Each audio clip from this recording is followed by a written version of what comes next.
लोग बीएससी करके बैठे हैं।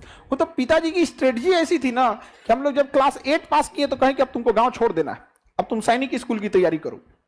तो क्लास 8 में हम माइंडसेट थे कि क्लास 9 में हमको कहां जाना है, सैनिक स्कूल में। अब नॉर्मल लड़का से अच्छा पढ़िएगा तब ना जाइएगा। अब आदमी कंपटीशन करने लगा, यहाँ पे 9th भी पढ़ना है, सैनिक स्कूल भी तैयारी करना है, भले उधर नहीं हुआ लेकिन कुछ तो सीख गए। और बाद कहें कि कोई बात नहीं, 9th में नहीं हुआ कोई बात नहीं, इससे अच्छा तुमको बताते हैं। पापा हमको ना बहुत अच्छा से संभलाते थे। हम फेल होते थे ना तो हमको एक बात का डर खुशी होता था कि दुनिया डांटेगी लेकिन पापा टेंशन नहीं लेगा। पापा कहते तो जो फेल होके आएगा तो पार्टी देंगे। इसलिए नहीं कि हम फेल हो जाए, बट इसलिए कि डरते थे कि कहीं मरा वरा मत जाए। सही बात। हर माँ बाप के लिए आपसे कीमती दुनिया का कुछ नहीं हो सकता है। तो वो कहें कि कोई बात नहीं, सैनिक स्कूल से बढ़िया पॉलिटेक्निक है, तुम पॉलिटेक्निक कर लो।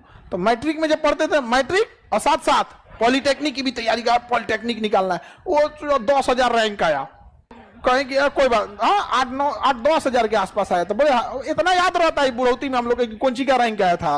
उस समय तो मैट्रिक का रोल नंबर याद था, अब थोड़े ना याद रहता है। लेकिन उतना तो हमको ये नहीं समझ में आ रहा था नहीं कि हो क्या रहा है मेरे साथ, लेकिन इतना समझ में आ रहा था, पिताजी को दिख रहा था कि इसका जो लेवल है वो एक मैट्रिक के लेवल से थोड़ा नॉर्मल उड़ गया। फिर 11th में तुम एक काम कर, एनडीए की तैयारी कर, एनडीए उससे जबरदस्त है, देख लेफ्टिनेंट बन जाएगा इतना कम उम्र में, खटाक से लाल बत्ती की गाड़ी मिलेगी, ये वो। हम तो तैयारी कभी छोड़ना ही नहीं है। आप अगर ग्रेजुएशन करके या इंटर पढ़ के घर बैठ गए रहते ना, तो अभी जिस लेवल पे हैं इससे भी नीचे रहते कि नहीं रहते। इसलिए तैयारी छोड़ना ही नहीं है। और हम लोग से कोई हमसे एक आदमी पूछे